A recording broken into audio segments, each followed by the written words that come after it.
Welcome back to The Wandering Frog, where we always find the real fun in gaming. In this episode, we're diving into the underrated build no one talks about, the Royal Guard's Reflect build. Before we start, I'd really appreciate it if you could hit like and subscribe. It helps me make more videos like this, and of course, lets me play and explore the game with you in a more fun way. Quick story time. I remember someone asking if I could make a video about the warrior side of Royal Guard, and I said no, because RG has always been seen as a pure defender class, but not anymore. After the latest patch, I'm taking that back, because I have good news. Royal Guard's warrior side got buffed in so many ways. So if you're new to the game, thinking of switching to RG, or just looking for tips, you're in the right place. Royal Guard can actually be fun, and this build proves it. Right off the bat, we're talking about the build itself. What you need, what stats matter, which gears boost the Reflect playstyle, all inside the Ferocious Warrior setup. Quick disclaimer though, I'm not claiming to be the best Royal Guard out there, but I can guarantee this build is, and always will be, fun. And that's what the Wandering Frog is all about, finding the fun in gaming. So here's the plan. We'll go through the essential skills, then dive into everything that amplifies the build. Stats, substats, equipment, cards, enchants, guild skills, feathers,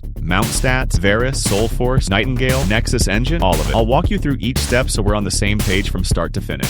Reflect Shield is our core skill, obviously. This skill only works against melee physical damage, such as Doram, GX, RK, to name a few. Next is Defending Aura, which cannot stack with Reflect Shield. You manually set this if you're taking magic or ranged damage. These two will be your bread and butter in terms of sustain and counterattack. Since we're in Ferocious Warrior stance, we're dealing damage as well. Crescent Slasher is 100% proc when doing normal attacks and deals 3,600% physical damage each time. On top of that, it's AoE. Pair this with Divine Majesty as your ultimate, and your damage increases while the CD of Crescent Slasher becomes 0 in PvE and 0.4 in PvP, meaning more Crescent Slashers going on. Thanks to the recent patch. In a nutshell, these are your main skills to use in both PvE and PvP. Pretty straightforward, huh? The rest, just have fun exploring. But make sure you max out Quick Slide, Shield of God, Rushing Roar, and put Piety especially in PvP scenarios. I'm gonna start off with Reflecting Magic too. If you can, get Maya card, which reflects magic 100%. If you have this, you can reflect both melee physical attack and magic attack at his point. The reflect mechanics work the same as having Reflect Shield. Anyway, for cards for weapon, it's nice to have Rotor Zero for that crit damage percent juice, and Scale Worker card for more damage versus medium-sized enemies, which I have both. But if you can, it's best to have Squidget and Scale Worker cards instead. For shield, it's nice to have Thera Frog card, which gives 30% damage reduction from demi-humans. But as I have mentioned, it's best to have the Maya card if possible to deal counterattacks to magic. For armor, it's nice to have Cornutus card to protect your armor from being broken in battle. But it's best to have the Ether one, as it gives huge defense score, especially on 3s. For cloak cards, it's nice to have the OG Raedric for that neutral damage reduction, and Choco card for that perfect flee chance. I'd recommend to use only 3S card, otherwise the chance of flee is super low. But it's more best to have 2 pieces of this 3S Choco card. Dodging everything is better. For boots, it's nice to have the Cat o' Nine Tails card if you still don't have the Maya card yet, because this card reflects magic by 5% chance. Also, I'm using the Moonlight Flower Illusion card for that extra movement speed boost. I think these are the best cards in boots for now. For accessories, Recovery is super effective for Royal Guard. It's nice to have the Sea Otter card and Blazer card for sustain. Sea Otter gives Regen by percentage each time you receive magic attacks, while Blazer heals you by percentage when you're dealing damage. For offensive, the next 2 slots I put Owl Baron card for that sweet double damage chance, and Injustice card with Sonic Blow chance. Sonic Blow has 20% chance to stun target. I prefer this to give a little bit of crowd control during battle, but it's also best to have 2 Sea Otters and 2 Blazer cards for stronger sustain, as we prioritize sustain more than dealing damage. Because we rely more on reflect damage, we need to be alive more. For headwear, I use Devarucci for that anti-blind, and I use Maya Purple card for that vid score and reveal hidden enemies, which is super useful for those who try to escape. For facewear, it's nice to have the Goblin Leader Puppet 1 card maxed out for that damage against medium-sized enemies by 6%. But if possible, it's best to have the Puppet 2 version, as it gives more damage against medium-sized enemies of 14% when maxed out. But if you're a mad spender, go for the White Witch card, which gives PvP bonuses. For mouthwear, I'm rocking the Dopal Puppet 2, which gives huge damage reduction against demi-humans. But if you're just starting out, go for Angeling Puppet, which gives you more HP by percentage. Remember, more HP, more reflected damage. For this build to work, we need huge HP for sustain and physical attack for retaliation, along with physical defense and magic defense to survive hits. At the core of it all is vitality. Why? Every point of vitality gives 1% HP. Some also goes toward physical and magic defense, and the cherry on top, Warrior Stance adds 0.5% physical attack for every 10,000 HP, which can go up to 150%. That's why our substats focus on strength for that physical attack boost. Don't forget agility for attack speed. Max it out. Any leftover points can go into intelligence to improve magic defense.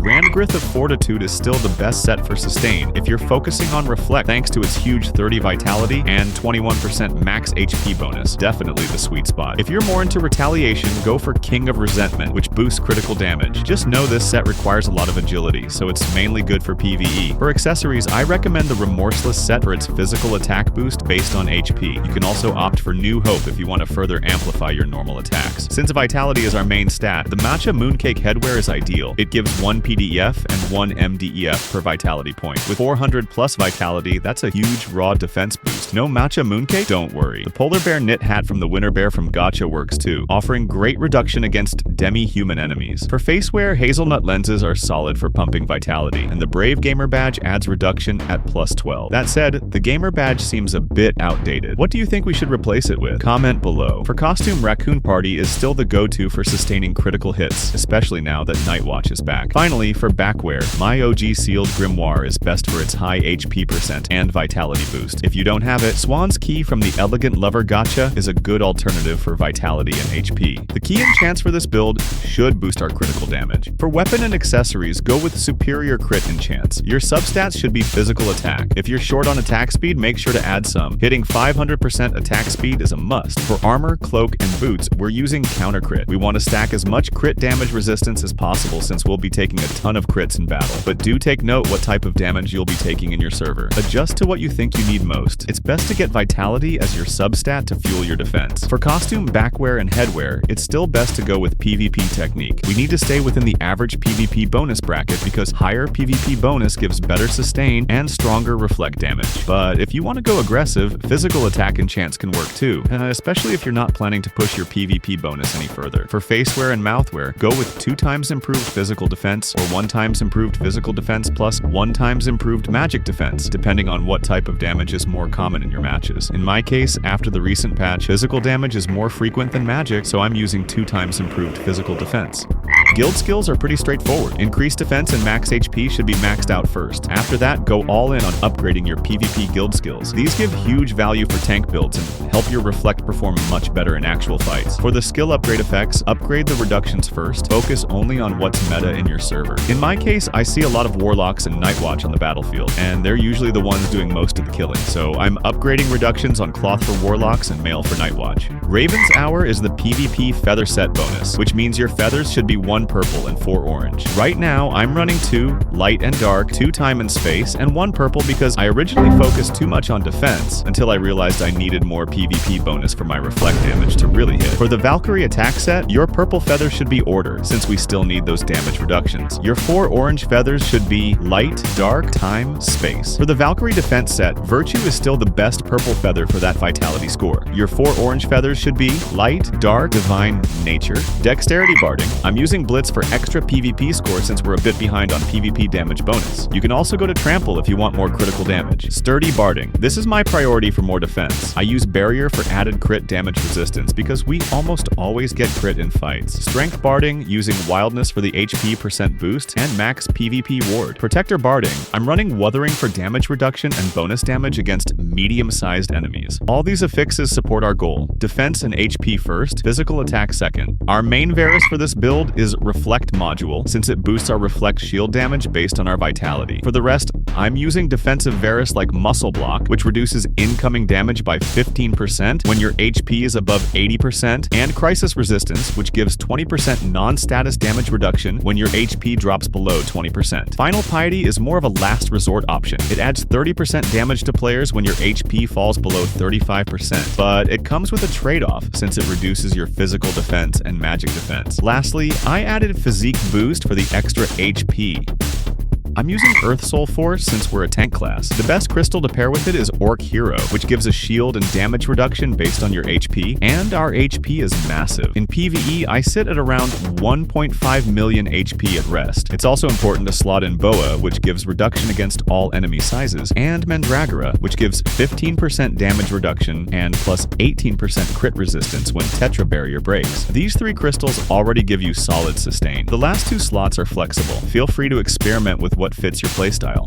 I'm using Tyr's Pillar for that extra 20% damage, paired with 4 Cyclone Wrath to activate the set effect and boost my offensive damage score. Setting up the Nexus engine can get really confusing because there are so many options. But for all Nexus types, the grid placements you'll use are 5+2 and 5+1+1. To keep it simple, for attack, prioritize crit damage percent and PvP damage bonus. If you're lucky, getting melee physical damage is a huge plus. For the single grid slot, you can go with crit damage percent, but if your PvP damage score is low, switch it to PvP damage bonus. For defense, your main stats are physical defense and magic defense. Secondary stats are crit damage resistance percent and PvP damage reduction. Same rule applies. If your PvP reduction score is lacking, put PvP damage reduction in your grid one. For support, we're focusing mainly on HP boost. For better sustain, I also added HP potion efficiency here.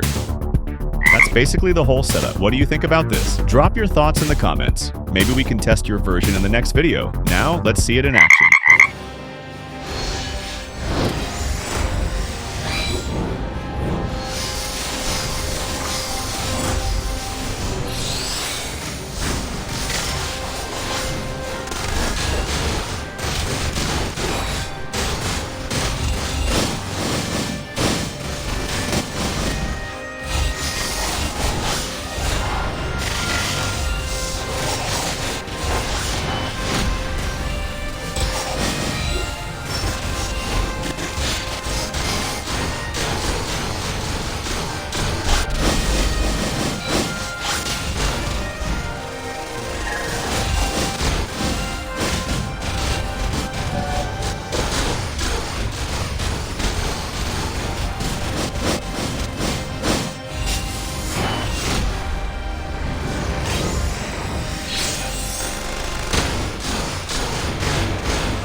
It's really a challenge balancing defense and offense. But our silver lining here is Reflect. To make this build work, we need enough defense to actually sustain the hits. The tankier we are, the more we survive, and the more reflects we deal. After all, we can't reflect anything if we're dead. For me, reflecting magic is important too. The job class is so balanced and diverse, unlike before, all I see was GX. Think reflection isn't enough? That's where our attacks come in. Auto attack plus reflect becomes really strong, especially now that Crescent Slasher got buffed. The cooldown per attack was reduced and the damage itself went up. But remember, we're still a tank class. Don't treat this as a full DPS build. The tankier we get, the thornier we become. If this helped you out, drop a like and hit subscribe and join our growing community of adventurers. If this raised an eyebrow, let me know in the comments. Thanks for watching.